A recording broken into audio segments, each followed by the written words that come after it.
Baik, Shalom, selamat malam Bapak Ibu Saudara sekalian.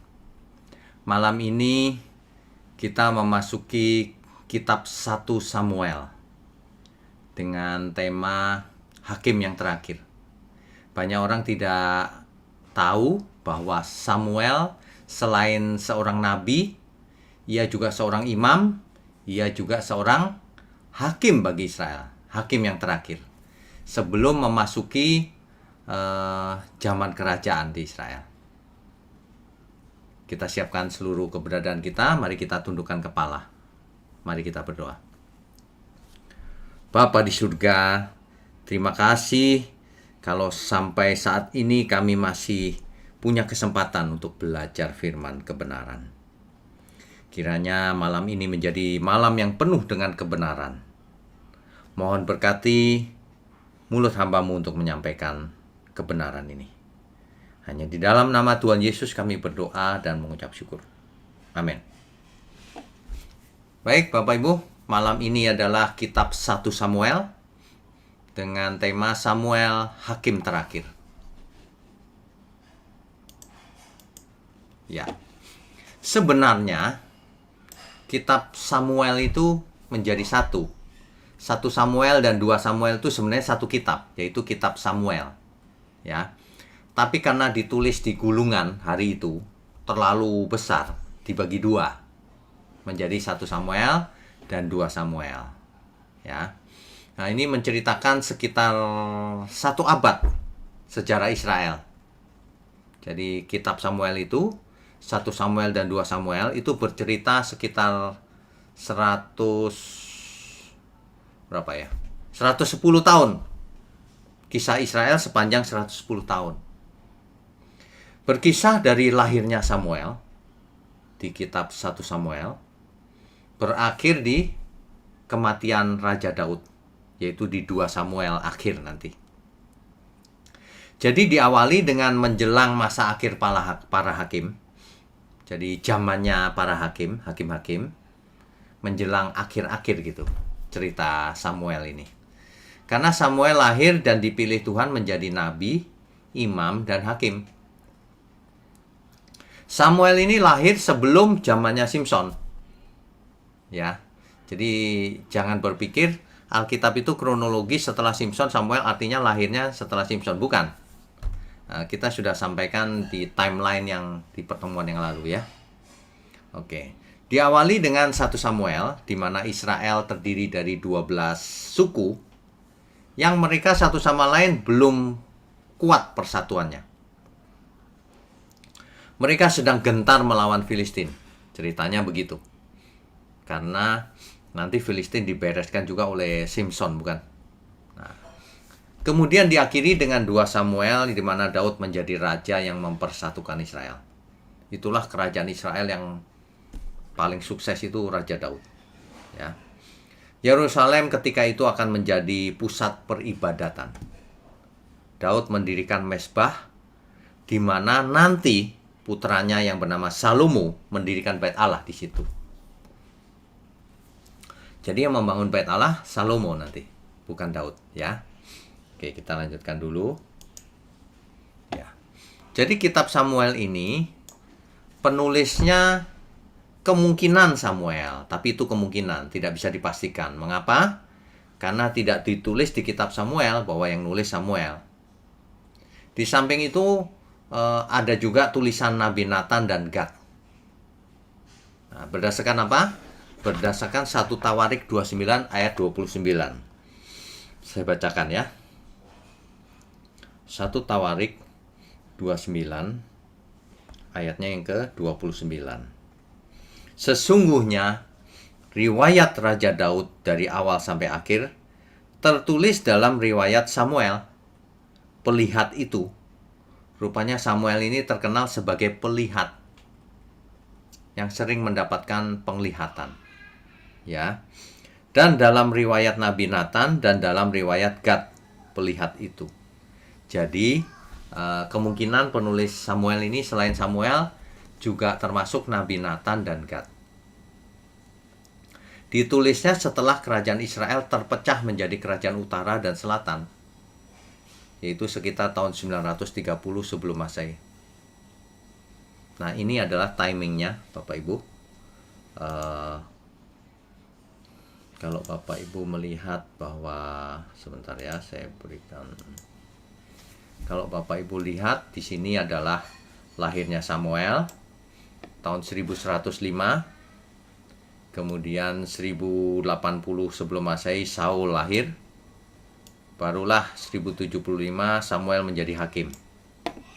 Nah, nanti ketika Samuel berusia berapa itu? 55, Saul menjadi raja di tahun ini 1050. Saul adalah raja yang pertama di Israel. Kemudian karirnya Saul turun karena kesalahannya. Sementara itu Daud naik daun. Daud menjadi raja Israel tahun 1010. Jadi 40 tahun setelah Raja Saul, Raja Daud. Nah, nanti sampai kematian Daud. Inilah pembahasan kitab Samuel lengkap. 1 Samuel dan 2 Samuel. Begitu ya, Bapak Ibu, kita lanjutkan dulu. Ya. Nama Ibrani dari Samuel itu Shemuel. Shemuel, ya. Nah, Shemuel ini berasal dari kata yang akar katanya Syama. Syama yang berarti mendengar. Dan El. El tentu Bapak Ibu tahu, Eloah, Elohim, El, yang diterjemahkan dalam bahasa Indonesia Allah. Jadi Samuel, kata nama Samuel itu artinya adalah didengar oleh Allah. Dan ini sesuai dengan konteks Alkitab bahwa ibunya Samuel, yaitu Hana, memberi nama Samuel karena apa? Karena nasarnya atau doanya didengar oleh Allah. Ya, itu. Makanya namanya Samuel. Yang artinya didengar oleh Allah. Kan Hana itu kan mandul. Nah, ketika ia bernasar, kalau aku diberi anak, anak itu akan kupersembahkan untuk Tuhan, menjadi seorang nasir Allah. Gitu. Ya. Di dalam Perjanjian Baru, Samuel itu Samuel, bahasa Yunaninya, ya. Itu adalah seorang nabi, imam, dan hakim terakhir. Hakim Israel. Kenapa disebut terakhir? Karena setelah zamannya Samuel, Israel berubah menjadi zaman kerajaan, monarki, dengan Saul sebagai raja pertamanya, yang mengurapi Samuel juga. Jadi Samuel adalah hakim terakhir. Samuel adalah anak daripada Elkana dan Hana. Dari suku Lewi keturunan Kehat. Itu bisa dibaca di 1 Tawarik. Dan ia sering disebut sebagai nabi maupun pelihat. Itu di 1 Tawarik 9 ayat 22 dan 2 Tawarik 35 ayat 18. Jadi kalau kita tahu bahwa Samuel itu seorang pelihat, nanti tidak heran kalau kita belajar sesi depan bahwa Raja Saul bertanya tentang arwah kepada Samuel. Ya. Oke, kita lanjutkan dulu. Ya. Jadi 1 Samuel pasal 1 dari ayat 1 sampai 20 itu berkisah tentang lahirnya Samuel. Samuel lahir di Ramah. Ini dia, Bapak Ibu. Di Ramah. Ya. Tiap tahun ada seorang yang namanya Elkana di Ramah ini. Kota Ramah ini. Mempunyai 2 istri, Hana dan Penina. Hana itu mandul. Penina punya anak. Nah, tiap tahun Elkana membawa keluarganya ke Shilo. Ini Shilo, Bapak Ibu. Jadi dari Ramah ke Shilo, tiap tahun pergi ke sana. Ada apa di Shilo? Di sana ada tabernakel dan tabut perjanjian. Jadi kalau orang beribadah setahun sekali ke sana, ke Shilo. Ya, mempersembahkan korban kepada Tuhan. Jadi di zamannya itu, Shilo itu adalah pusat peribadatan. di mana di dalamnya di sana ada tabernakel yang di dalamnya di ruang Maha Kudusnya ada tabut perjanjian. Penina sering sekali menyakiti hati Hana. Mungkin Hana diledek gitu ya, mandul, dasar mandul begitu kali ya. Sehingga Hana menangis dan Hana tidak mau makan. Meskipun suaminya Elkana menghiburnya. Suaminya menghiburnya gini, kamu gak punya anak gak apa-apa, bukankah engkau punya aku? Gitu. Tapi tetap saja Hana sedih. Akhirnya Hana bernasar berdoa komat kami di dalam tabernakel. Ia bernasar bahwa jika Tuhan memberikan anak kepadanya, maka anak itu akan diberikan kepada Tuhan. Menjadi seorang nasir Allah. Setahun kemudian, lahirlah anak itu yang dinamakan Samuel di kota Rama ini, saudara. Jadi di Shilo itu ada tabernakel ini. Ya. Rama ini letaknya di sebelah baratnya ujung Laut Mati. Kemudian ini Sungai Yordan menuju Danau Galilea. Ya. Kalau ini Laut Mati nih yang di bawah ini. Oke, kita lanjutkan ya. Ya. Ayatnya yang ke-21 sampai 28. Samuel diserahkan ke rumah Tuhan ketika sudah cerai susu atau sudah disapih, sudah tidak menyusu lagi. Maka Samuel dibawa ke tabernakel, diserahkan kepada Imam Eli untuk dijadikan pelayan di tabernakel. Itu di 1 Samuel 1 ayat 28. Maka aku pun menyerahkannya kepada Tuhan. Seumur hidup terserahlah ia kiranya kepada Tuhan. Lalu sujudlah mereka di sana menyembah kepada Tuhan. Rupanya Elkana sekeluarga ini rohani sekali, saudara. Jadi ia menyembah Tuhan, taat. Ya. Oke, kita lanjutkan. Pasal 2 ayat 11 sampai 26. Di situ Samuel dikisahkan menjadi pelayan Tuhan di bawah pengawasan Imam Eli. Setiap tahun ibunya membuatkan jubah untuknya. Jadi Samuel memakai efod karena melayani Tuhan di tabernakel. Ya. Sedangkan kedua anak Imam Eli adalah orang-orang dursila. Ini ironi ya Bapak Ibu ya. Seorang imam besar, Eli, menerima Samuel yang anak orang lain untuk dididik menjadi pelayan Tuhan. Sementara dua anaknya sendiri adalah orang-orang dursila yang tidak mengindahkan Tuhan. Dosa mereka sangat besar sebab memandang rendah korban untuk Tuhan.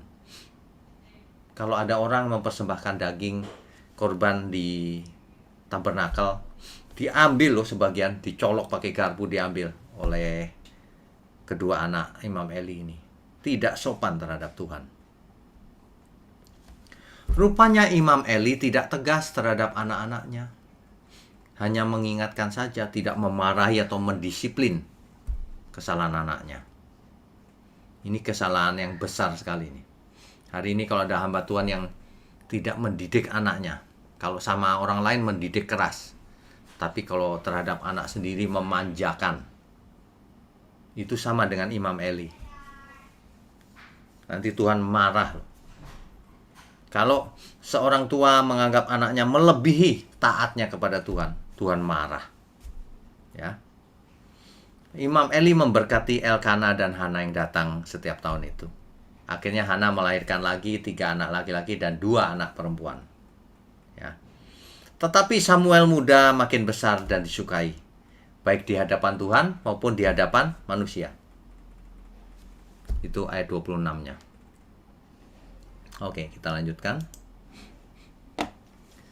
Lalu di ayat 27 sampai 36 dicatat bahwa seorang abdi Allah datang menegur kesalahan Imam Eli. Abdi Allah ini nggak jelas loh siapa, saudara. Ia menegur kesalahan Imam Eli. Yaitu apa kesalahannya? Satu, memandang rendah korban bagi Tuhan. Kedua, ia lebih sayang anak lebih daripada Tuhan. Ketiga, ia menggemukkan diri dengan memakan bagian terbaik dari setiap korban sajian bagi Tuhan. Rupanya Imam Eli ini juga memandang rendah korban-korban itu. Diambil yang terbaiknya, dimakan. Akhirnya Imam Eli ini sangat gemuk. Itu ayat 29. Akibatnya Tuhan memberikan disiplin keras terhadap Eli dan keturunannya. Anak Imam Eli itu Hofni dan Pinehas. Dikatakan oleh abdi Allah ini mereka akan mati pada hari yang sama. Dan akhirnya kita lihat mereka mati di 1 Samuel 4 ayat 11. Kedua anak itu mati bersama-sama. Lalu Tuhan akan mengangkat imam yang lain. Ini disampaikan oleh seorang abdi Allah. Ini misterius, siapa tidak tahu kita. Oke, kita lanjutkan. Ya. Pada masa itu, di zaman itu firman Tuhan itu jarang disampaikan. Dan penglihatan-penglihatan pun tidak sering. Tuhan memanggil Samuel, tetapi Samuel mengira itu suaranya Imam Eli. Makanya Samuel pergi ke kamarnya Imam Eli. Dia panggil, "Bapak, apakah engkau memanggil aku?" Imam Eli bilang, "Tidak, aku tidak panggil kamu." Lalu Samuel mau tidur lagi. Suaranya panggil lagi, "Samuel, Samuel." Samuel pergi lagi ke kamarnya Imam Eli. "Bapak, apakah engkau memanggil aku?" "Enggak, aku enggak panggil kamu." Akhirnya yang ketiga kali, begitu lagi. Samuel ke tempat Imam Eli lagi. "Bapak panggil aku." Lalu Imam Eli mengerti, sadar bahwa itu adalah suara Tuhan. Samuel yang masih kecil ini belum berpengalaman. Hari itu ia tidak tahu. Makanya diberitahu oleh Imam Eli. "Nanti kalau kamu dipanggil lagi, jawablah, 'Ya Tuhan.' Dengarkan ia bicara apa." Rupanya Tuhan bicara sama Samuel bahwa Tuhan akan menghukum Imam Eli karena Imam Eli tidak memarahi anaknya dan telah menghujat Allah. Dan itu disampaikan Samuel kepada Imam Eli. Imam Eli ini memang salah, saudara. Tapi ia luar biasa. Coba kita baca ya. 1 Samuel 3. Ayatnya yang ke-18. Lalu Samuel memberitahukan semuanya itu kepadanya dengan tidak menyembunyikan sesuatu pun. Kemudian Eli berkata, "Dia Tuhan, biarlah diperbuatnya apa yang dipandangnya baik." Padahal yang disampaikan itu adalah penghukuman Tuhan loh. Imam Eli menerima dengan baik. Dia Tuhan, biarlah diperbuatnya apa yang dipandangnya baik. Luar biasa juga ini Imam Eli. Cuma sayang, ya kalau sama anak sendiri memanjakan, tidak berani marah. Kalau sama orang lain marah loh dia. Ya, merusak anaknya sendiri sebenarnya. Jadi kalau ada orang tua yang memanjakan anaknya berlebihan, itu merusak, membinasakan sebenarnya. Justru seorang anak harus dihajar, didisiplin, supaya memiliki karakter yang hebat, sesuai kehendak Tuhan. Ya, oke, berikutnya. Ya, Samuel semakin besar dan Tuhan menyertainya. Maka taulah seluruh Israel dari Dan sampai Beersheba. Dan itu di utara sini, daerah Dan. Di utaranya Danau Galilea, jauh ke utara, sampai Beersheba. Beersheba itu di selatan sini. Jadi seluruh Israel tahu bahwa bahwa Samuel telah dipilih Tuhan menjadi seorang nabi. Ini ironi loh, saudara. Tuhan bicara pada Samuel muda. Mestinya kan Tuhan bicara sama imam besar Eli ya. Malah bicaranya sama seorang yang muda, masih muda. Makanya kita tidak boleh berbuat salah kepada Tuhan, tidak hormat kepada Tuhan, mencintai anak sendiri melebihi Tuhan. Itu tidak boleh. sehingga anak sendiri berbuat salah pun tidak dimarahin. Banyak sekali orang tua yang seperti itu. Apalagi kalau pengkhotbah, kalau khotbah keras sekali. Tapi kalau menghadapi anak sendiri lemah sekali. Nanti dihukum seperti Imam Eli. Oke, berikutnya. Nah, di pasal keempat dikisahkan bahwa tabut perjanjian itu dirampas oleh Filistin. Jadi ceritanya begini. Israel kalah berperang melawan Filistin, 4.000 orang mati. Lalu anak Imam Eli, kedua anak Imam Eli berpikir bahwa mereka bisa mengambil tabut perjanjian yang ada di Shilo untuk dibawa perang. Agar dengan adanya tabut ini, maka Tuhan menyertai mereka supaya menang perang, gitu pikirnya. Kan dulu terjadinya begitu. Tetapi faktanya, ternyata Israel kalah juga meskipun ada tabut perjanjian. Korbannya mencapai lebih banyak lagi, 30.000. Ini menunjukkan bahwa tabut perjanjian tidak dapat digunakan sembarangan, suka-suka, seperti jimat. Kalau aku bawa tabut perjanjian, pasti aku menang perang. Tidak demikian ternyata. Ya, jadi jangan agamawi begitu, saudara.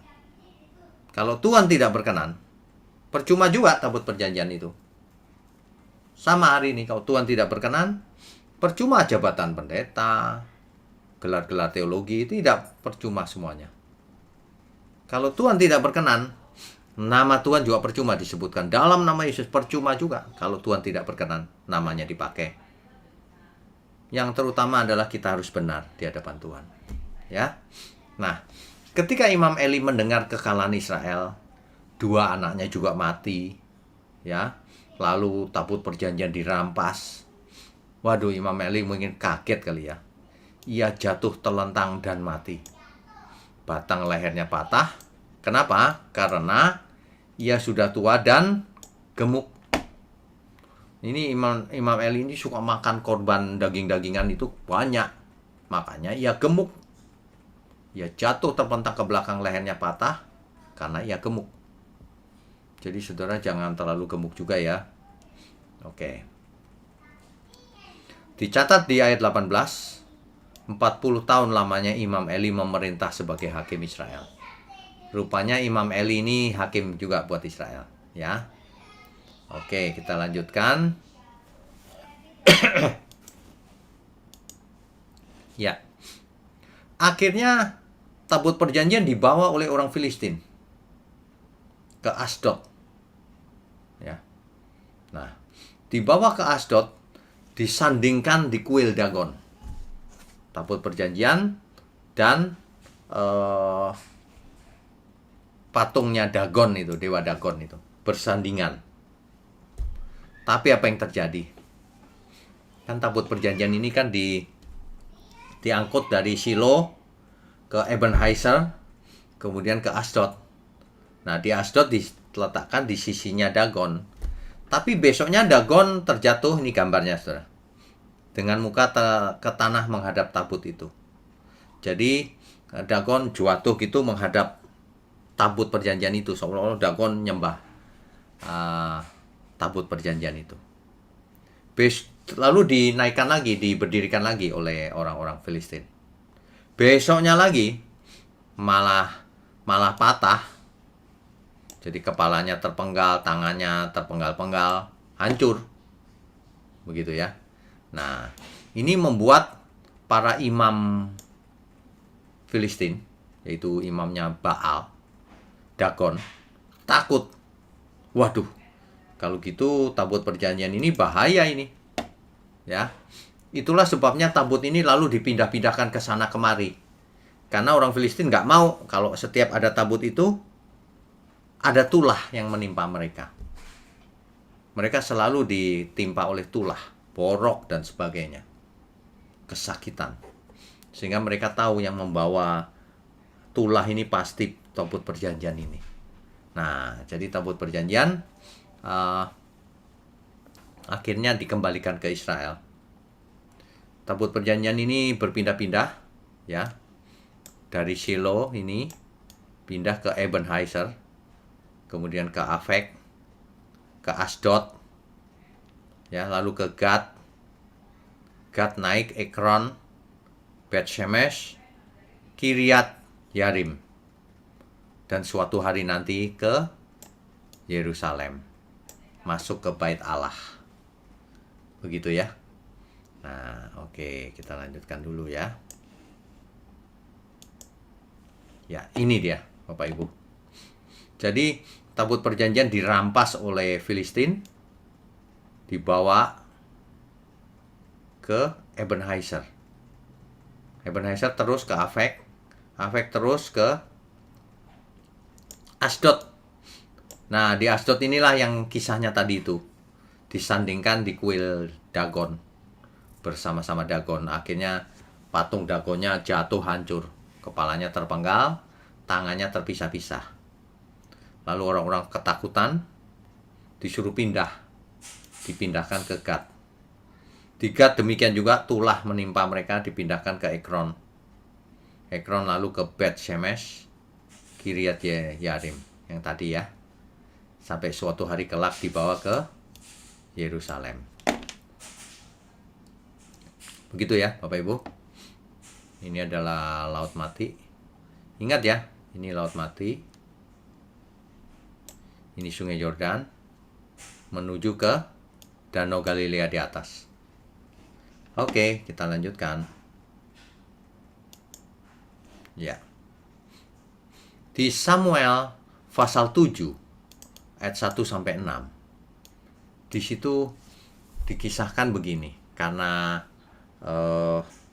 tabut perjanjian ini membawa tulah terus, digiring terus, pindah-pindah terus, akhirnya dikembalikan. Nah ini. Lalu orang-orang Kiryat Yarim datang, mereka mengangkut tabut Tuhan itu dan membawanya ke dalam rumah Abinadab yang di atas bukit. Dan Eliezer anaknya mereka kuduskan untuk menjaga tabut Tuhan itu. Sejak saat tabut itu tinggal di Kiryat Yarim, berlalulah waktu yang cukup lama, yakni 20 tahun. Rupanya 20 tahun berlalu dan seluruh kaum Israel mulai mengeluh lagi kepada Tuhan. Begitu. Lalu berkatalah Samuel kepada seluruh kaum Israel demikian. Jika kamu berbalik kepada Tuhan dengan segenap hati, maka jauhkanlah para allah asing dan para asitoret dari tengah-tengahmu. Dewa-dewamu itu buang dulu.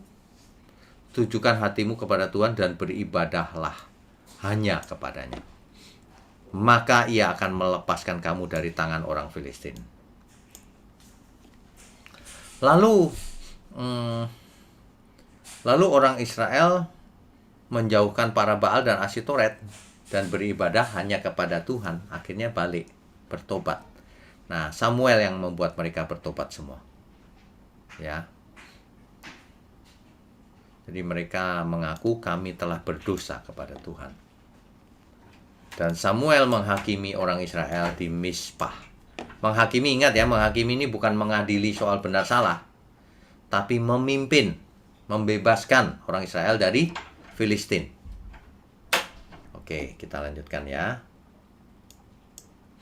Ya. Ketika didengar orang Filistin bahwa orang Israel telah berkumpul di Mizpah, majulah raja-raja kota orang Filistin mendatangi orang Israel. Dan orang Israel takut mau diserang Filistin. Tapi kata orang Israel kepada Samuel gini, janganlah berhenti berseru kepada Tuhan Allah kita, supaya ia menyelamatkan kami dari tangan orang Filistin itu. Lalu Samuel mempersembahkan korban kepada Tuhan dan berseru, maka Tuhan menjawab dia. Nah, ayat 10-nya. Sedang Samuel mempersembahkan korban bakaran itu, majulah orang Filistin berperang melawan orang Israel.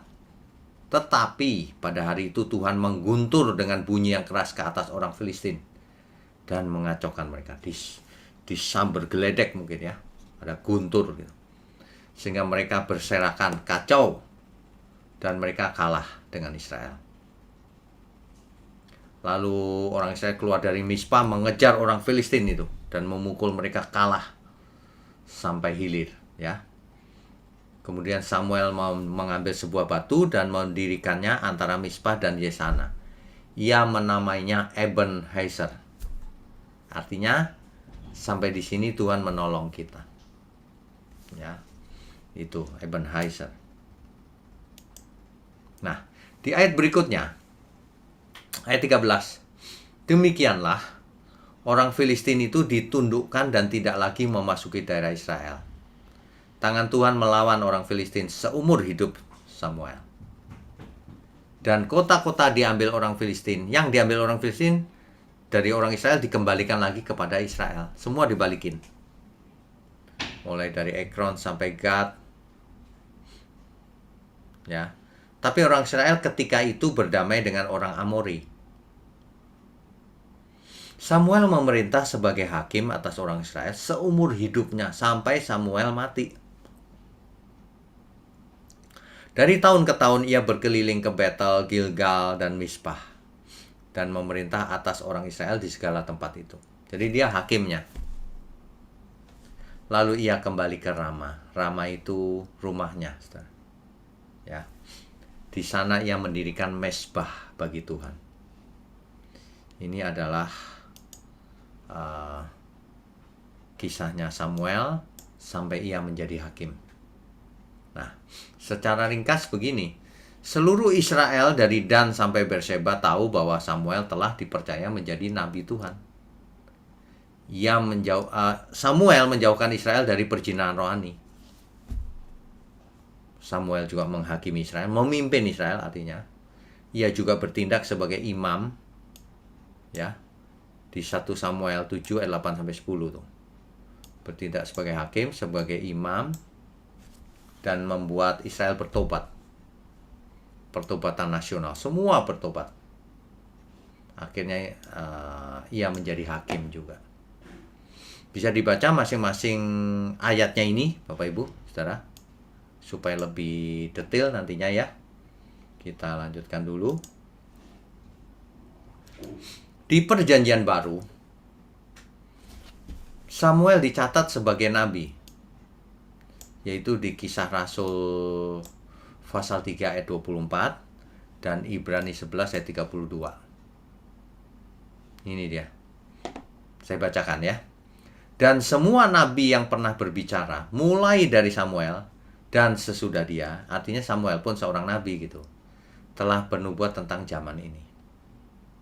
Kalau di Ibrani 11 ayat 32, dan apakah lagi yang harus aku sebut, sebab aku akan kekurangan waktu.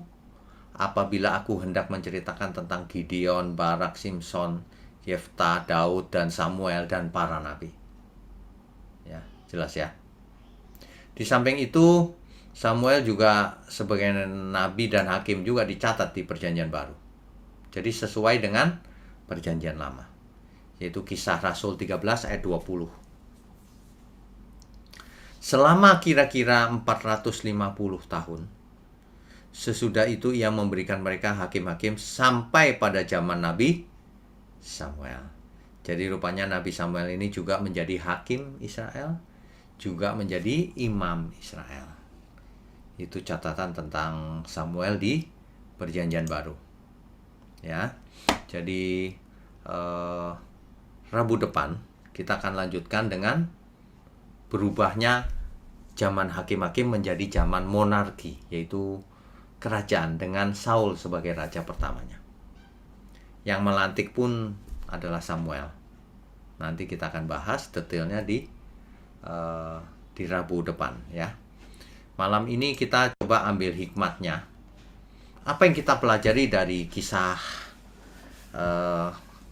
Samuel, Hana, Elkanah, Hana, Samuel, dan Imam Eli serta anak-anak Imam Eli. Ini potret kehidupan sekarang juga sih sebenarnya. Hana adalah potret seorang yang mengandalkan Tuhan. Dan ia percaya anaknya bisa diserahkan kepada Tuhan sebagai nasir Allah. Elkanah dan Hana adalah keluarga yang taat. Elkanah pemimpinnya, suaminya. Jadi Elkanah selalu membawa dua istrinya, Penina dan dua istrinya yaitu Penina dan Hana setahun sekali ke Shilo untuk mempersembahkan korban bagi Tuhan di Shilo. Ya, karena di Shilo ada tabernakel dan di dalamnya ada ruang Maha Kudus. Di situ ada tabut perjanjian. Nah, Hana menangis di sana karena tidak punya anak, karena mandul. Lalu Hana bernasar, kalau punya anak nanti kuberikan kepada Tuhan. Lalu dikabulkan oleh Tuhan dan itulah Samuel. Samuel diserahkan kepada Imam Eli, dipelihara Imam Eli untuk melayani Tuhan, memakai efod. Ya. Tapi Imam Eli mendidik Samuel dengan baik. Tapi ia sendiri dan anaknya, ia tidak didik anaknya dengan benar. Dua anaknya Dursila, ia sering memakan sebagian korban bakaran itu. Diambil dulu sama dia. Tidak hormat sama sistem peribadatan yang Tuhan berikan zaman itu. Tidak hormat.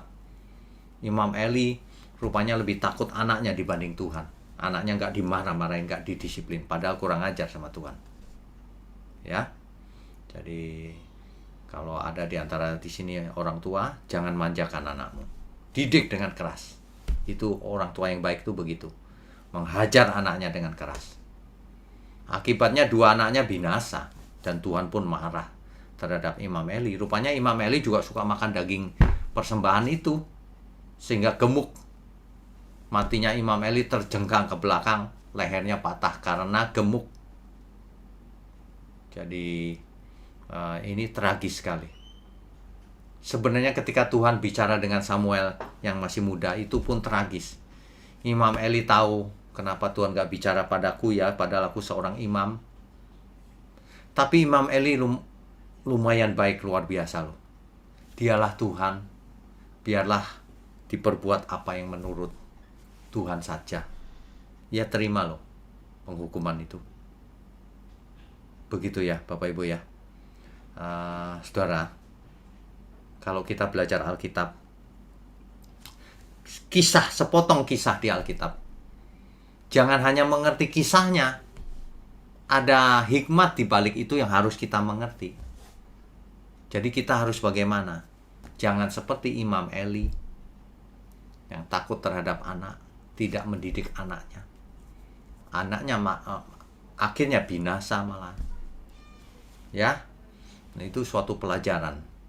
Pelajaran juga kalau kita, bagi yang masih muda, kau bisa persembahkan hidupmu untuk Tuhan. Ya, seperti seorang Samuel yang taat. Begitu. Jadi malam ini baru pembukaan tentang kitab Samuel, yaitu 1 Samuel. Pasal 1 sampai pasalnya yang ke-7. Nanti Rabu depan kita lanjutkan dengan pasal 8 dan seterusnya, zamannya Raja Saul. Baik, kita bisa lanjutkan dengan diskusi dan tanya jawab. Silakan. Baik, terima kasih Pak Wiknya atas pemberitaan firman yang sangat memberkati kita semua. Selanjutnya kita akan lanjutkan dengan sesi tanya jawab. Bagi Bapak Ibu yang ingin bertanya, silakan aktifkan kamera dan aktifkan fitur raise hand-nya. Yang pertama ada Bapak Payaman Sienambela. Silakan Pak Payaman. Silakan Pak Payaman. Selamat malam Pak. Shalom. Selamat malam. Korban bakaran yang disampaikan kepada Allah di dalam suatu mezbah, apakah memang itu tidak bisa dimakan setelah, katakanlah setelah masak, atau memang harus benar-benar habis dulu sehingga tinggal minyak-minyaknya yang berjatuhan? Karena film ini memang terkenal korban bakaran. Ya, ya. Itu lebih detailnya ada di kitab Imamat, Pak. Jadi semua lemaknya tidak boleh dimakan. Itu harus dibakar habis. Tapi dagingnya boleh dimakan sebagian. Yang jadi masalah adalah anak Imam Eli ini belum dibakar, belum diapa, sudah diambil duluan, Pak. Nggak sopan. Imam Eli juga gitu, dia ambil daging, bagian yang terbaiknya diambil buat dia. Jadi itu tidak sopan sama sekali itu. Kan mestinya terakhir kalau sudah boleh baru makan kan gitu. Ini nggak diambil dulu. Begitu Pak Payaman. Dan satu lagi Pak ya, Ya, tadi Samuel pada akhirnya hakim. Walaupun tadi 3 fungsi, ya, nabi dan imam. ya, Nah, kemudian tadi boleh dikatakan Samuel ini sudah dipercaya oleh orang Israel. ya. Apakah pada saat Samuel sebagai hakim, apakah dia nabi tunggal atau ada hakim-hakim lain yang tidak disebutkan seperti zaman hakim-hakim? Terima kasih Pak. Baik. Ini adalah sepotong kisahnya Samuel, Pak. Nah, di zaman yang sama itu banyak hakim-hakim lain, Pak. Ketika Samuel hidup, kan ada Simpson di situ. Oh, Cuma nggak ketemu, ya. Simpson, Pak. Jadi Samuel lahir sebelum Simpson, sebelum zamannya Simpson. Jadi ketika Simpson itu merobohkan itu, Samuel ada itu. Mungkin tidak di situ saja lokasinya, lokasi yang berbeda aja. Begitu Pak. Jadi ada hakim-hakim yang bersamaan juga ya, memang Ya. bisa tidak tahu, tidak saling connect gitulah. Ya, jadi kisahnya Samuel ini menjelang akhir dari hakim-hakim. Makanya Samuel disebut hakim yang terakhir gitu. Gitu. Ya. Ya, makasih Pak. Oke. Shalom. Tuhan berkati. Shalom. Sejauh ini masih belum ada lagi, Pak. Oh, ada. Ibu Meme Pahdosi, silakan, Bu. Bu Meme, silakan. Shalom Pak Wina, selamat malam. Shalom. Malam. Dan mengajukan pertanyaan Pak, ada baiknya saya mengucapkan terima kasih untuk waktu dan pengajaran Bapak yang sangat luar biasa. Terima kasih ya Pak. Puji Tuhan. Dan begitu juga dengan Brother Daniel, terima kasih Brother. Pak, saya mau tanya ini Pak. Pada masa perjanjian lama ya Pak, poligami diperbolehkan dan terdapat toleransi walaupun tidak disahkan. Namun dalam perjanjian baru, seorang lelaki tidak dapat menjadi seorang penatua dalam gereja kecuali kalau ia adalah suami dari satu istri. Umat Kristen tidak mengatakan bahwa poligami itu salah, terutama dalam masa perjanjian lama ya Pak ya.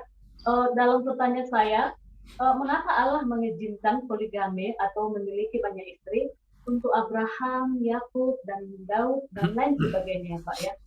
Padahal pada mulanya Adam dan Hawa bahwa Tuhan mengatakan dua itu menjadi satu ya Pak. Tolong penjelasannya Pak. Terima kasih. Baik, ya. Jadi memang sejak manusia jatuh dalam dosa, praktek-praktek banyak yang menyimpang. Nah, di zamannya Abraham itu poligami dianggap biasa, tidak bersalah. Gitu. Di zamannya Abraham, ya. Nah, termasuk di zaman perjanjian lama ini, poligami kan banyak. Bahkan nanti kita akan lihat Salomo, istrinya 700. Wah. Gundiknya 300. Dijumlah jadi 1000. Waduh, itu rajanya poligami itu. Salomo, ya. Jadi, tapi di perjanjian baru dikembalikan ke rancangan mula-mula. Seorang laki-laki akan meninggalkan ayah ibunya dan seterusnya, akan bersatu dengan istrinya, seorang istri loh. Dan itu rahasia itu besar. Mengapa? Itulah hubungan antara jemaat dan Kristus. Gak boleh punya yang lain gitu. Hubungan yang monoteistis gitu. Begitu, Bu Mei? Jadi kalau perjanjian lama dulu, masa proses perjanjian lama, maksud saya dalam kehidupan mereka, apakah poligami itu untuk meneruskan keturunannya Pak? Makanya banyak istri. Perkawinan atau pernikahan itu selalu untuk meneruskan keturunan, apalagi perjanjian lama. Di perjanjian lama yang namanya berkat itu adalah punya anak. Makanya Hana itu merasa dikutuk gitu, nggak punya anak, diledekin sama Penina tadi, ya kan? Iya. Nah, makanya punya anak itu diberkati gitu di perjanjian lama. Jadi Pak, kalau kita sekarang ini contoh ya, kalau suaminya meninggal ataupun cerai, apa boleh juga dalam, maksud saya dalam umat Kristiani lah ya Pak ya, apa boleh menikah ya Pak? Kalau pasangan hidupnya meninggal, memang boleh menikah lagi. Tetapi perlu diingat, menikah lagi itu kan ada konsekuensinya. Anak-anak terima apa enggak? Apakah nanti dengan menikah lagi malah banyak masalah lagi? Nah, perlu dipertimbangkan banyak faktor. Intinya adalah apapun yang kita lakukan, lakukan untuk kemuliaan Tuhan, gitu. Begitu, Bu Meme. Oh, boleh satu lagi ya Pak pertanyaan Boleh, saya? boleh. Soalnya ini dalam gereja 2 minggu atau 3 minggu yang lalu ya Pak. Terus ada satu pendeta mengatakan perbandingan, saya menyimpang sedikit ya Pak ya dari mata pelajaran kita. Dia mengatakan bahwa itu salib ya. Dia sepertinya dia mempermasalahkan antara salib yang ada patung Tuhan Yesusnya dengan salib yang tidak ada Yesusnya ya Pak. Maksudnya dia pendeta ini mengatakan kalau yang ada Tuhan Yesusnya itu sepertinya salah gitu. Iya Pak, ini serius Pak. Terus yang tak ada salibnya itu Tuhan Yesus itu sudah bangkit gitu. Seperti dia mempermasalahkan, terus dia alihkan ke itu Katolik, bahwa Katolik itu penganutnya katanya salah Pak. Apa itu gimana ya? Begini. Kita itu jangan aneh-aneh pikirannya. Salib itu ada Tuhan Yesusnya, artinya Tuhan Yesus sedang disalib, lambangnya. Kalau Tuhan Yesusnya nggak ada, artinya Tuhan Yesus sudah bangkit. Gitu aja, sederhana kan, nggak ada yang salah, nggak ada. Semuanya benar. Tapi kalau orang negatif, ya, ada Tuhan Yesusnya, dibilang nggak bangkit. Kalau nggak ada Tuhan Yesusnya, berarti Tuhan tidak disalib. Diputar-putar. Banyak orang suka begitu, aneh-aneh. Mau ada Tuhan Yesusnya, mau enggak, itu cuma lambang. Kalau ada Tuhan Yesus, ya artinya kita harus mengingat ketika Tuhan Yesus disalib. Kan begitu. Kalau nggak ada, kita harus mengingat, oh sudah bangkit. Gitu loh. Begitu aja dipermasalahkan, aneh-aneh. Aneh-aneh yang memang. Iya. Udah, Bu Meme nggak usah dengerin yang aneh-aneh gitu. Dicoret aja namanya. Iya sih Pak. Aneh sih ya. Iya. Bukan maksud saya, mereka bukan mengajak bagaimana manusia itu diubahkan. Gitu. Iya. Nah makanya ciri ketidakbenaran itu kata-katanya muter-muter ke hal yang tidak penting, ke teori yang tidak berdampak dalam hidup kita, gitu loh. Nah ada patung, ada Yesusnya atau enggak, efeknya apa dalam hidup kita? Nggak dibahas, ribut di situ, diribut-ributin, ini salah itu salah, nggak penting banget itu. Nggak usah dengerin orang seperti itu. Buang waktu. Iya Pak. Iyalah Pak, seperti yang Bapak itu penghantar malam kan ada Bapak sampaikan itu ke kanak-kanakan. Iya. Iya betul. Mantap Pak. Terima kasih ya Pak ya. Jadi karakter kita diubahkan itu. Iya, itu yang utama. Kita bertobat. Oke, Tuhan berkati. Terima kasih ya Pak. Tuhan berkati semuanya. Oke. Oke, selanjutnya ada Bapak Joko Siswanto. Silakan Pak Joko. Silakan. Halo Pak, selamat malam. Selamat malam. Saya tadi cuman pernah melihat atau melihat di video itu yang dari Israel. Jadi tabernakel itu Pak. Ya. Jadi diteliti. Nah itu apakah ada ayat emang betul bahwa pada saat Tuhan Yesus disalib itu ada darah yang masuk sela-sela batu itu sampai tabi itu dengan jerah payah meneliti, kemudian darahnya itu tertumpah ke bait tabernakel itu, kemudian diteliti lagi darah itu cuman ada, kan kalau manusia itu ada X dan Y Pak ya. Nah itu cuman X aja gitu loh. Ya. Artinya emang dari Roh Kudus gayanya itu cuma satu gitu Pak. Nah, sejarah ini saya kaitan dengan Alkitab. Ya Maria kan dari darah Roh Kudus gitu loh. Oke, mengerti. Saya pernah dengar itu Pak, videonya saya lupa itu, apakah itu bisa Alkitabiah gitu Pak? Oke, sederhana saja Pak. Kebenaran sesuai dengan fakta. Betul. Kalau tidak ada faktanya itu hoax namanya ya. Ya. Oke, kalau cerita itu kita perhatikan, darah itu merembes lalu netes di tabut perjanjian. Betul. Ketika ada orang bilang menetes di tabut perjanjian, artinya ia melihat tabut perjanjian dong. Betul, waktu itu pingsan Pak, dia langsung Pak. Ya, tapi dia melihat dong. Iya. Nah, setelah pingsan bangun lagi dong. Iya, terus sampel darahnya diteliti. Nah, kalau sampel darahnya diteliti, artinya apa? Artinya dia sampai ke tabut perjanjian itu kan? Iya, betul. Nah, terus mana tabut perjanjiannya hari ini? Itu. Orang kalau bohong itu ketahuan, Pak. Ketahuan. Nah, kalau tabut perjanjian ketemu, Pak, hari ini gempar seluruh dunia. Oh, berarti hari ini sampai detik ini tabut perjanjian masih dicari dan belum ketemu, Pak? Nggak ada, Pak. Tidak bakalan ada. Oh, tidak ada, bakalan ada. Kan banyak cerita tuh, ada di Afrika. Betul, Di diteliti. gereja ini. Ya kalau ada mana? Hmm. Itu nggak mungkin, Pak. Ada terus dibiarkan sama Israel. Ada pasti dijemput, bikin bangun bait Allah. Hmm. Gitu. Makanya jangan suka dengerin yang sensasional begitu.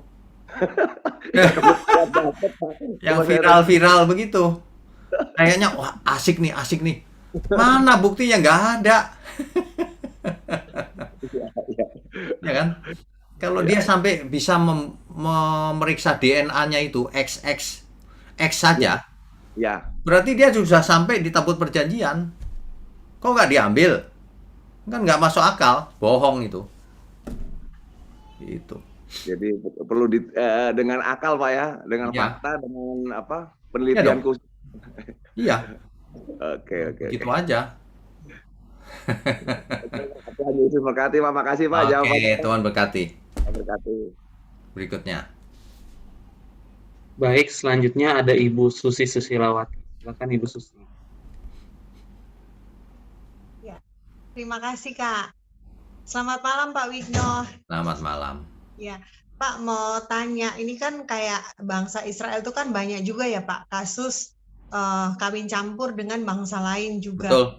Nah, betul. terus ini ada yang tanya sama saya, kalau ditarik ke masa sekarang ini, Pak, misalnya menikah dengan yang tidak seiman, misalnya orang Kristen lah, dia menikah dengan orang Muslim. Nah, tapi tidak di gereja, menikahnya ikut sana agama Islam, terus mereka bercerai. Terus hukum dari yang 1 Korintus 7 itu loh Pak, kalau misalnya kita bercerai tapi masing-masing pasangan masih ada, kita berzina, apakah itu berlaku untuk pasangan yang menikah dengan agama lain terus mereka bercerai? Hukum itu apakah berlaku untuk anak Tuhan ini juga, Pak? Kalau kita bicara prinsip Alkitab, Ya, tidak boleh hanya satu ayat. ya. Harus seluruh ayat Oh dimengerti. gitu ya. Hidup kita ini milik Iya, Tuhan. Hidup kita ini milik Tuhan. Jadi sesuatu yang kita lakukan harus untuk kemuliaan Tuhan. Jadi tidak bisa dijawab ya atau tidak. Tergantung kasusnya apa. Misalnya, orang ngotot bahwa tidak boleh bercerai. Padahal hidup kita milik Tuhan. Kalau pasangan hidup mau bunuh terus, ya harus dihindari. Masa biarin, nggak boleh cerai kan, nggak gitu. Itu salah, orang nggak ngerti itu. Hidup kita milik Tuhan, Tuhan di atas segalanya. Nah, begitu, Bu. Jadi tidak bisa dijawab ya atau tidak, tergantung kasusnya juga. Kalau misalnya kasusnya KDRT, Pak, yang misalnya terlanjur nih, yang Kristen ikut yang Muslim, terus KDRT terus menerus, terus dia memutuskan untuk bercerai. Terus yang Kristen ini apakah bisa menikah lagi dan diberkati di gereja? Makanya nggak bisa dijawab, Bu. Itu harus lewat konseling, Kamu ketemu siapa, nikah dengan siapa, status dia apa, terus bagaimana status kamu, nanti pengaruh masalah atau bagaimana? Nah, itu banyak faktor, nggak bisa dijawab begini. Gitu. Iya, nggak bisa dibuat rumusnya. Itu banyak faktor yang mesti digali dulu. Gitu. Dan menikah lagi juga belum tentu menyelesaikan masalah ya Pak. Iya, meskipun betul. sama-sama Kristen ya. Betul. Iya. Ada kasus begini, Bu. Dulu nikah nggak bener, nggak karuan deh pokoknya. Terus bubar semua, nggak tahu kemana udah. Terus dia ketemu orang yang takut Tuhan. Lalu ia menikah hari ini. Dan sekarang takut Tuhan. Baik semua. Apakah salah? Iya. Jadi nggak boleh orang membuat rumusan, pokoknya salah ini ayatnya. Oh, itu terlalu cetek namanya.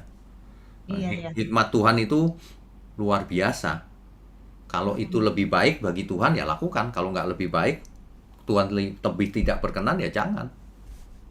Ya, nanti malah poligami yang kayak di bangsa Israel tuh malah Iya, jadi banyak masalah ya, Pak banyak ya. masalah gitu. Iya, iya, iya. Ya, Oke, baik Pak, paham Pak Wigyo. oke. Terima kasih. Ya, Tuhan berkati. Berikutnya, Oke. Pak Oto. Selanjutnya Bapak Otok, silakan Pak Otok. Selamat malam Pak Wigyo, Selamat malam. Tuhan Yesus memberkati. Pak Wigyo, saya sedikit menghimbau, kalaulah boleh di hari Minggu itu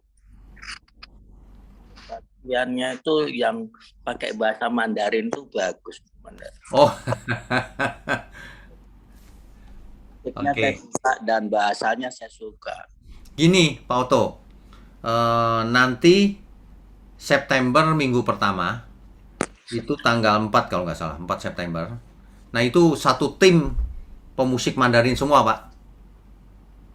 Di hari Minggu itu. Mungkin sebulan sekali atau 2 bulan sekali gitu nanti. Ya. Kalau boleh Pak, dalam 3 minggu satu itu Mandarin Pak, boleh Pak. Nggak bisa, Pak, karena tim Mandarinnya juga banyak sekali tugas di tempat lain.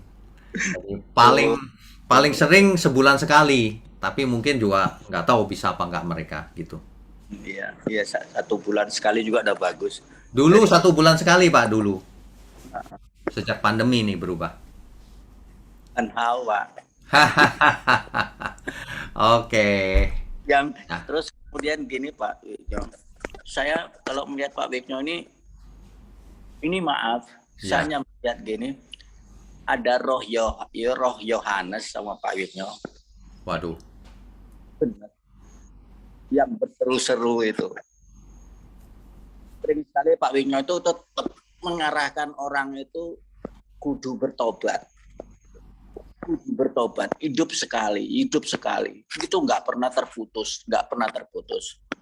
Saya tuh sangat terharu, ini pasti ada, kalau orang Jawa itu ngomong titisan Yohanes, tapi kalau saya mengatakan roh Yohanes. Berpuji Tuhan saya mendapatkan yang punya roh Yohanes gitu. Sangat berterima kasih saya. Benar, saya sangat sering saya menilai Pak Yohanes, Pak Wigyo ini punya apa dengan Pak Yohanes, Pak bukan Pak sama Yohanes gitu loh. Ya. Ya, Oke, itu Pak. sangat-sangat berterima kasih. Ya. Terus yang ketiga ini gini, kalau saya masalah tadi nikah sama orang kepercayaan lain, saya buka cerita. Saya sudah bicara sama istri saya juga dulu waktu masih ada. Saya itu punya pacar yang Kristen, tapi saya tahu pacar saya itu dia sudah ada di Firdaus. Maksud saya dia sudah jadi orang Kristen. Dia orang Kristen. Saya lebih suka berpacaran atau mendapatkan istri dengan yang tidak Kristen. Dan bukan saya yang mengajari, tapi roh yang ada pada saya mengatakan itu. Terus kemudian waktu saya mau berangkat ke Persian Gulf, saya kan orang pelayaran, jadi Persian Gulf, dia bilang, tolong kenalkan saya sama penditomu. Gitu. Jadi dia mengadakan surprise sama saya waktu saya pulang. Dia itu sudah, kalau di kepercayaan saya lama, saya di GKJW, itu dia sudah di CD, sudah dibaptis CD. Berpuji Tuhan, dan akhirnya dia dibaptis selam. Dan dia punya, saya nggak pernah menyuruh dia untuk baptis selam, tetapi saya itu membawa dia untuk mengasihi Tuhan dan kita takut akan Tuhan. Dan kita sering sekali di akhir-akhir kehidupannya, kita sering berbicara masalah kehidupan akhir zaman. Karena yang kita kasihani itulah orang-orang yang hanya masuk gereja seperti yang tadi pagi Pak Wigyo katakan, tetapi mereka itu hanya ritual. Itu kasihan, saya sangat kasihan, sampai sekarang pun saya sangat kasihan. Maka itu saat ini saya terbenturnya di mana saya harus masuk. Sedangkan kalau dulu nginden itu kan sudah jadi GSKI, Pak. Ya. Nah, GSKI, saya kudu naik Surabaya, saya ini di Blitar, apalagi zamannya pandemi ini saya masih menjaga karena Tuhan itu memberi hikmat untuk suruh menjaga diri. Kalau di Blitar kok nggak ada GSKI, Pak. Pak Uto di mana ya? Saya lupa loh. Di Blitar, Serengat. Blitar ya Pak ya. Tapi nggak apa-apa Pak, kan online bisa ikutin online. Iya, makanya Ya. saya mengatakan saya ini jemaat online-nya. Ya ya. Terima kasih. Oh, terima kasih. Tuhan. Ya ya. Oke, Tuhan berkati Pak. Ya. Oke, berikutnya. Terima kasih nih Pak Oto masukannya ya. Berikutnya. Baik, selanjutnya ada Bapak Konstanara. Silakan Pak Konstanara.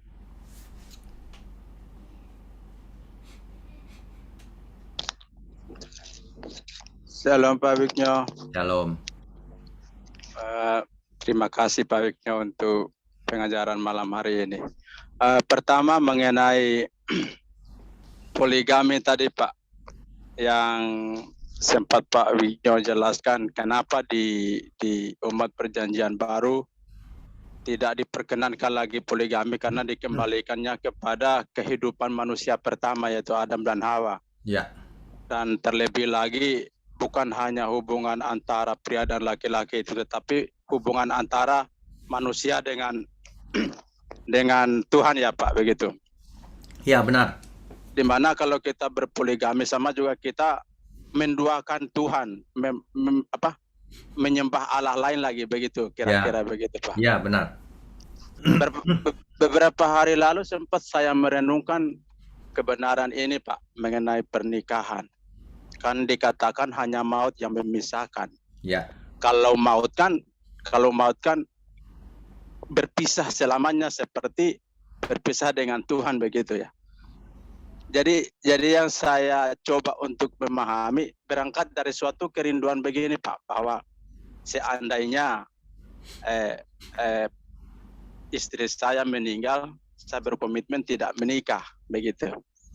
Jadi saya mendapat suatu pengertian mungkin alkitabiah atau tidak, bahwa kalau dikatakan hanya maut yang memisahkan, walaupun satu pasangan itu yang meninggal, mungkin lebih baiknya tidak menikah ya Pak. Begini. Begini. Jadi tergantung kasusnya.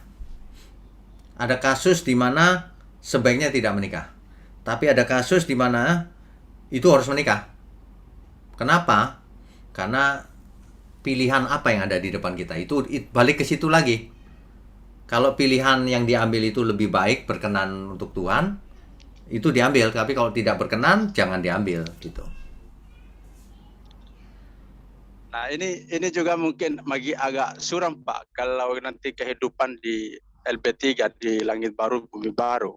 Yang saya takut Pak, kalau umpamanya terjadi begitu menikah lagi, terus di LB3 kita ketemu, nanti di poligaminya di sana dalam tanda kutip Pak.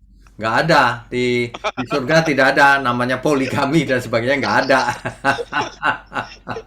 Nggak ada Pak, nggak ada yang seperti itu. Ya Pak, oke, terima kasih Pak. Dan yang kedua Pak, mengenai anaknya Imam Eli. Ya. Ya memang kalau kita lihat secara sepintas memang Imam Eli itu tidak tegas begitu ya. Ya.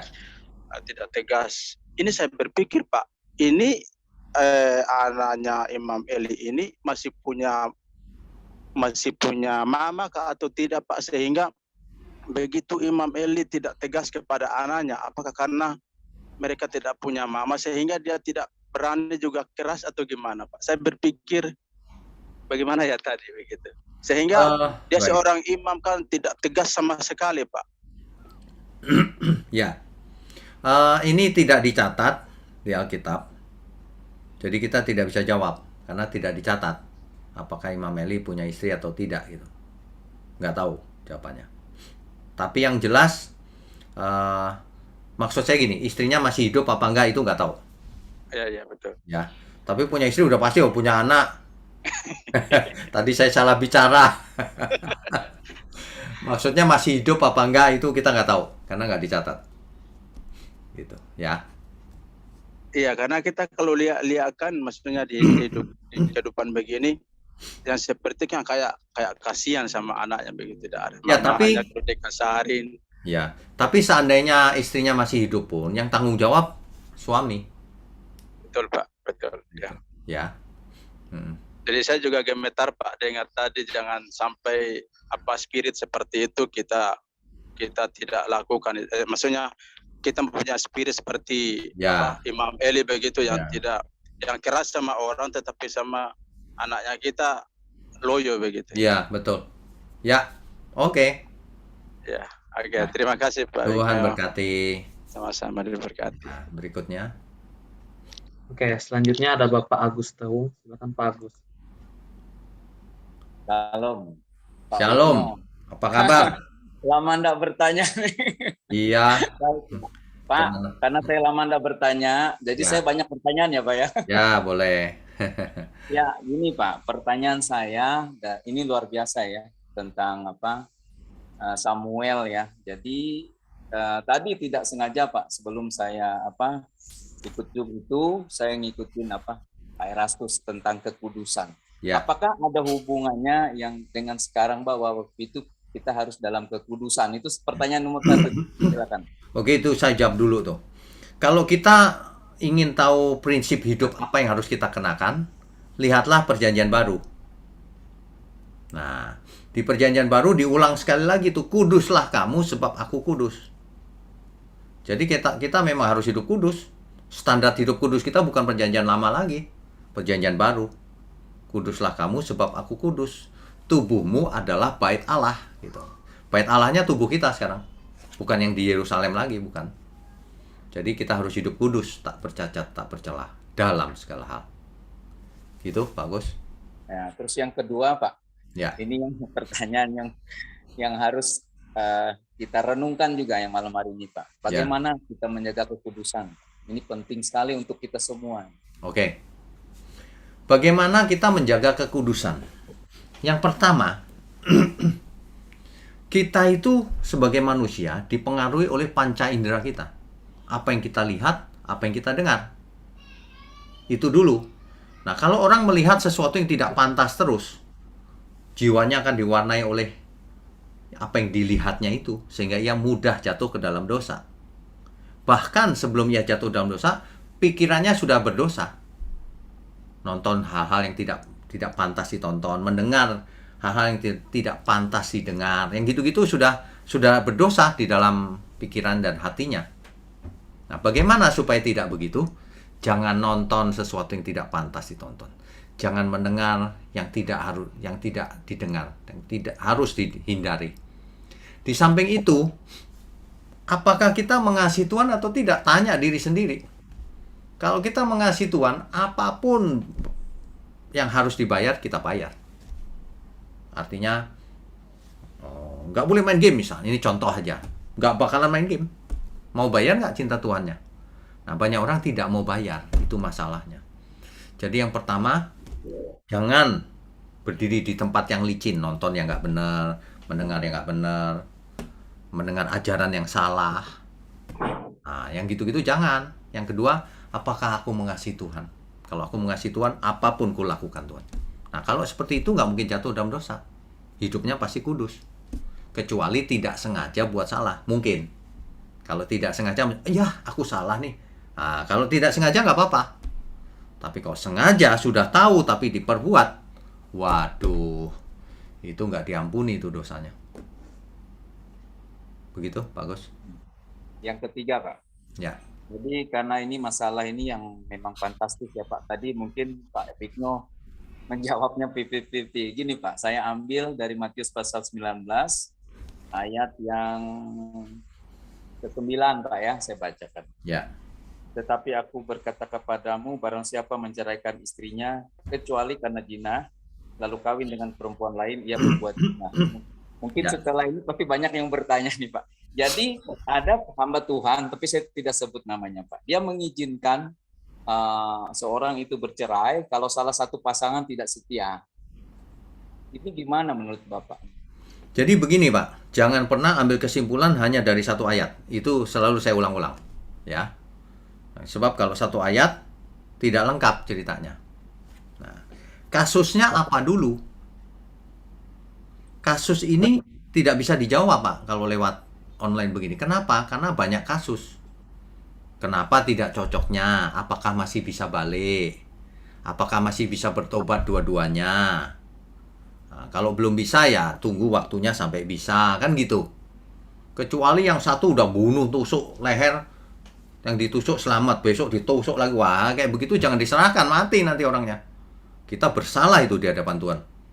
Membiarkan seorang istri misalnya dibunuh suaminya, kita bersalah Pak. Harus dihindarkan yang itu. Nah, kalau suaminya tiba-tiba sakit jiwa mau bunuh dan sebagainya harus dipisahkan Pak. Karena istri bukan milik suami, istri milik Tuhan. Jadi ada yang lebih tinggi daripada pernikahan Pak. Tuhan. Sebab yang membuat pernikahan juga Tuhan kan. Nah, mikirnya itu harus luas. Jangan cupet. Oh begini nih. Enggak begitu. Ada banyak orang yang dulu menikahnya dia nggak ngerti kebenaran. Lalu dia cerai. Terus setelah berapa lama dia ngerti kebenaran. Lalu dia ketemu dengan pasangan yang membuat dia makin dekat dengan Tuhan. Lalu dua-duanya dekat dengan Tuhan sampai hari tuanya sampai mati. Bukankah itu lebih menyenangkan Tuhan dibanding tidak? Tidak. Tapi juga ada yang menikah malah masalah lagi ya. Kalau itu nggak menyenangkan Tuhan, nggak usah nikah kalau itu. Jadi makanya jawaban mesti komplit, lengkap. Tidak boleh hanya berdasarkan satu ayat dan tidak boleh menjawab pertanyaan yang tidak detail. Kan detail nggak mungkin lewat begini. Harus konseling lama, keluarganya bagaimana, kenapa, sebabnya, salahnya siapa, dan seterusnya. Kan gitu. Tapi yang paling ideal adalah kalau kedua suami istri bertobat dua-duanya. Lupakan kesalahan yang lama. Jadi tidak terjadi perceraian. Itu paling ideal tuh. Karena Tuhan benci perceraian bukan? Ya. Tapi bukan berarti orang yang cerai masuk neraka ya. Enggak juga. Di zamannya Musa, manusia diizinkan bercerai. Kenapa? Tuhan Yesus berkata, karena kekerasan hati manusia itu. Kalau dia bertobat lagi gimana? Masa nggak diampuni? Ini ada orang bercerai nih, lalu kawin lagi. Taruhlah itu dosa misalnya. Terus bertobat, diampuni nggak? Diampuni. Nah, suruh siapa hamba Tuhan yang berkata itu tidak diampuni dosanya selamanya. Itu nggak ngerti kebenaran Tuhan. Dosa apapun itu bisa diampuni oleh Tuhan. Ini bukan berarti lalu kita menggampangkan boleh kawin lagi, bukan itu loh ya. Kita mesti menyenangkan Tuhan dalam segala hal. Itu intinya. Gitu. Jadi nggak boleh dijawab. Harus lewat konseling panjang. Ya. Terakhir Pak ya. Waduh, banyak sekali. Saya lama. Ya udah terakhir. Ini Pak. Ini gini Pak, karena saya melihat tadi saya tertarik dengan ini di zamannya Samuel, kalau tidak salah tadi Bapak mengatakan langka kita mendengar suara Tuhan artinya. Ya. Nah, bagaimana dengan sekarang? Saya bawa kita ke sekarang, Pak. Nah, apakah penglihatan dan nubuatan untuk sekarang itu masih berlaku atau tidak, Pak? Oke, kalau ditanya begitu, saya akan jawab masih berlaku. Tapi apakah jarang? Mungkin jarang sekali. Jadi, apakah masih berlaku loh? Saya aja dengar suara Tuhan. Banyak orang ngakunya mendengar suara Tuhan, padahal enggak itu. Tapi kalau saya dengar banget. Tapi enggak setiap saat ya, bukan. Pernah beberapa kali dengar. Dan itu konfirmasinya sesuai fakta. Itu pasti benar berarti. Gitu. Jadi, apakah Tuhan bisa buat mujizat? Sangat bisa. Kan Tuhan tidak berubah. Tapi apakah mujizat sering terjadi hari ini? Saya bilang tidak. Yang saya sebut mujizat itu mujizat yang kesembuhan, yang spektakuler gitu loh Pak. Padahal hidup kita ini pun sudah mujizat, dikasih kesempatan. Betul kan? Jangan salah mengerti. Kalau konteksnya kalau saya bicara mujizat jarang itu adalah yang sembuh secara fisik karena mujizat itu jarang. Gitu loh. Coba aja lihat KKR, kesembuhan ilahi. Dari 1000 orang yang datang, berapa yang sembuh? Kan cuma beberapa orang. Artinya apa? Jarang loh itu. Persentasenya di bawah 1% itu jarang artinya. Kalau banyak itu 10% ke atas, itu baru banyak banget gitu. Ya. Jadi nggak perlu merasa salah. Memang Tuhan begitu. Kalau Tuhan mengumbar mujizat nanti manusia rusak. Nggak cari Tuhan, cari mujizat. Sekarang aja orang cari mujizat, nggak cari Tuhan, nggak mau belajar firman kebenaran, rusak. Gitu. Takutnya ini Pak, maksud saya takutnya kita tuh mencuri kemuliaan Tuhan, tapi bukan nama Tuhan yang dimuliakan, tapi nama orang itu Pak ya. Makanya itu tidak boleh. Banyak yang mujizat mengelulukan dirinya sendiri. Waduh, Nah, nggak itu boleh maksud kalau saya. itu. Ya, Apakah itu nanti ada hubungannya dengan nabi palsu Pak? kalau itu sih mencuri kemuliaan Tuhan sih. Kalau nabi palsu itu ajarannya palsu. Nah, yang diajarkan apa dulu? Kalau ajarannya kemakmuran dan sebagainya, ya itu nabi palsu. Ngajar nggak boleh Injil yang lain, harus Injil yang murni. Oke Pak, saya simpan pertanyaan lain. Silakan. Ya, oke. Tuhan berkati, Pak. Amin. Ya, oke, berikutnya 2 lagi terakhir. Oke. Selanjutnya ada Bapak Sandi Michael. Silakan Pak Sandi. Pak Sandy, silakan. Shalom, selamat malam Pak. Shalom. Terima kasih Pak buat semangat yang selalu memberikan pelajaran buat kami Pak. Ya. Mau tanya nih Pak, dulu kan di zaman Samuel berarti ini Imam Eli, imam besar ya Pak ya? Ya. Dia harusnya yang mengatur tabernakel ya? Ya. Iya mau pertanyaan kan kalau masuk ke tabernakel harus memang kudus kan Pak? Ya. Kalau enggak mati gitu Pak. Ya. Kan Imam Eli kalau kita lihat pelajarannya sekarang kan kayaknya dia ada melakukan kesalahan ya kan Pak? Ya. Apakah saat Tuhan merasa dia bersalah, apa dia nggak masuk tabernakel gitu Pak? Gimana ya penjelasan itu Pak ya? Dia masuk ke tabernakel dan dia tidak bersalah dalam hal Taurat. Oh begitu ya Pak ya? Ya, kan aturan-aturan tabernakel tuh harus gini, harus begitu. Dia penuhi semuanya. Tapi Tuhan menangkap apa yang ada di dalam. Oh gitu ya. Itu bedanya. Oh itu bedanya ya Pak ya? Ya, nah makanya zaman sekarang yang dimaksud kudus bukan aturan gereja. Kudus itu sikap hati di dalam, pikiran dan hati. Oh. Gitu. Oh gitu ya Pak. Oke. Ya. Terus kedua nih Pak, rupanya karena ini Imam Eli melakukan kesalahan, sampai-sampai karena Samuel yang kayaknya ya nggak ada kesalahan, kalau dilihat dia nggak punya kesalahan ya Pak sama Nggak sekali. punya kesalahan ya. Sehingga dia lebih kayak dia kudus, jadi Tuhan lebih mau berbicara kepada Samuel. Ya.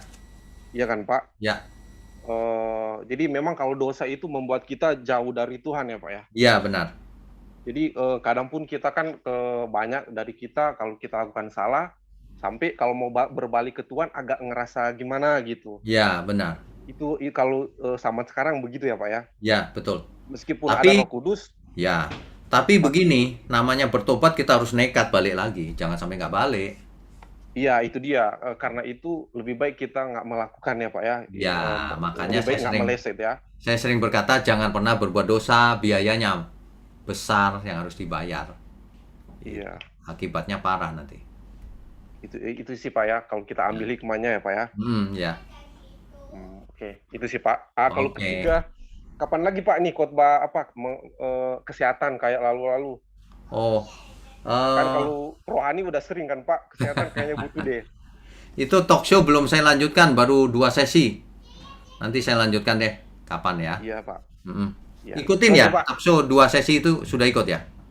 Iya Pak, soalnya kan kadang kita juga nggak mempedulikan kesehatan begitu.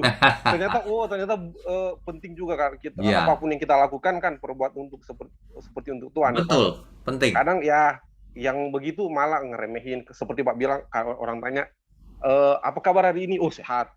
Padahal sih kita belum ngecek gitu loh. Gitu loh Pak. Iya. Oke, sip. Mantap. Dan banyak yang kita lakukan sebenarnya setiap hari itu kebiasaan-kebiasaan buruk ternyata ya itu membuat kita sakit sebenarnya Pak. Ya, betul. Betul. Dia karena perlu lah Pak yang begitu. Ya. Nanti saya semangat lagi melanjutkan itu talk show-nya ya. Ya Pak. Makasih Pak, itu aja Pak. Berkati. Ya. Terima kasih masukannya. Berikutnya, terakhir. Oke, yang terakhir ada Bapak Yudi Bitung. Silakan Pak Yudi. Terima kasih. Shalom Pak Igno. Shalom. Ini Sulawesi Utara ya? Iya, benar Pak. Di kota mana? Kota Bitung Pak. Oh, Bitung ya. Ya, oke, Ya, silakan. paling ujung. Pak, terima kasih nih Pak. Saya sering ikut khotbahnya Bapak di puji Tuhan. Spotify, di YouTube saya download karena banyak pelajaran. Nah, kemudian ketika saya dengar pelajaran tadi pertanyaan pertama udah ditanya, ternyata sama penasarannya. Dia masuk Imam Eli masuk ke dalam tabernakel tapi nggak mati gitu kan, ternyata dia melakukan Taurat. Ya. Nah, yang saya penasaran tuh Pak, di ayat 18 tuh yang 1 Samuel 3 yang lalu Samuel memberitakan semuanya itu, kemudian Eli berkata, dia Tuhan, biarlah diperbuatnya apa yang dipandangnya baik. Nah, yang pertanyaan saya adalah, memang kan keluarga Eli akhirnya Tuhan bilang nggak ada kakek di dalam keluarganya, banyak kutukan yang dialami oleh keluarga Eli. Betul. Nah, apakah ini harga yang dibayar oleh keluarga Eli sehingga nanti memang tidak dicatat sih Pak, saya cuma bertanya saja, saya penasaran saja. Sehingga nanti apakah ini jadi jaminan untuk pembayaran dosa nanti ketika dia hari penghakiman gitu, bisa nggak dipandang sebagai sebuah kebenaran bahwa dia berkata ya dia Allah gitu, biarlah terjadi apa yang dikehendaki oleh Tuhan gitu Pak. Oke, baik. Saja sih, Pak. Baik. Jadi dosa akan ditebus oleh Tuhan Yesus di kayu salib. Lalu setelah itu Tuhan yang menghakimi. Nah, ketika Tuhan menghakimi, tentu Tuhan akan menghakimi secara adil. Nah, itulah yang ukuran-ukuran yang kita sulit bahasnya. Tapi Tuhan pasti adil. Tuhan tahu sih, meskipun Imam Eli ini ada salahnya, tapi mungkin tidak sampai fatal, binasa gitu kali ya. Kecuali anaknya. Kalau anaknya kelihatannya sudah nggak peduli sama sekali. Kalau Imam Eli kan membimbing Samuel, tahu Tuhan yang baik juga hatinya gitu ya, meskipun ada salah. Begitu. Jadi nanti Tuhan yang akan menghakimi sih. Ya. Oke, ada lagi? Itu saja. Oke. Tuhan berkati. Waduh, ini Sulawesi Utara di ujung ya, Bitung ya. Jauh juga ya. Senang sekali. Iya, Pak. Ya, senang sekali bisa komunikasi. Saya yang senang Pak, karena saya baru pertama kali ikut pelajaran ini Pak. Pas saya lihat Instagram Bapak, wah ternyata ada Pak. Jadi, kalau gitu begini. Kalau gitu begini, catat nomor WA saya, WhatsApp ke saya. Siap Pak, siap. Iya Pak. 0812 0812 88 88 07 07 0264. 0264. Siap Ya. Pak. Makasih banyak Pak. Nanti saya bagikan itu channel-channel kita apa saja. Siap Pak. Saya ping sekarang Pak. Ya. Ada yang namanya Online Bible Study aplikasi OBS. Wow. Nah, itu kalau diinstal di komputer atau di handphone, itu langsung urut semua tuh. Ini Online Bible Study dari Kitab Kejadian. Wow. Jadi nyarinya gampang. Kalau di YouTube kan cari-cari gitu. Makasih banyak Pak. Sebenarnya di YouTube juga gampang. Sebenarnya di YouTube gampang juga. Di channelnya GSKI Peak atau di channel saya, masuk aja ke playlist. Truth ID ya Pak? Bukan. Kalau Truth ID lain lagi. Jadi ada channel Truth ID, truth.id, ada channel GSKI Peak, ada channel saya pribadi, Wigno Tanto. Di situ kalau kita klik playlistnya masing-masing, itu ada pengelompokan. Kalau yang di saya ada Kejadian, Keluaran, Imamat, urut tuh, ngikutin itu pasti hebat tuh. Iya Pak, saya senang sekali Pak. Terima kasih Pak, makasih banyak Oke, Tuhan berkati. Mari kita berdoa. Bapa di surga, terima kasih untuk firman kebenaran yang baru saja kami dengar dan panjang lebar kami diskusikan. Kiranya semua yang masuk ke dalam pikiran dan perasaan kami mengubahkan setiap kami, agar semakin hari kami semakin mengasihi Tuhan, semakin takut berbuat dosa, dan semakin tercerahkan pikiran dan perasaan kami menjadi anak Bapa di surga yang berkenan bagi Tuhan. Terima kasih. Kami berdoa untuk channel gerejamu, GSKI Peak, Truth.id, juga channel pribadi hambamu ini. Tuhan berkati agar semakin hari semakin banyak anak-anakmu yang mengikuti dan menjadi follower, agar mereka boleh belajar kebenaran secara utuh. Terima kasih Tuhan, berkati juga tangan-tangan yang mendukung pekerjaanmu ini. Berkati kami semua yang mendengarnya dan mengerti serta melakukannya. Terima kasih, kami angkat tangan kami. Kami terima segala berkat, berkat jasmani, berkat rohani yang turun dari surga. Di dalam nama Bapa, Putra, dan Roh Kudus. Haleluya. Amin.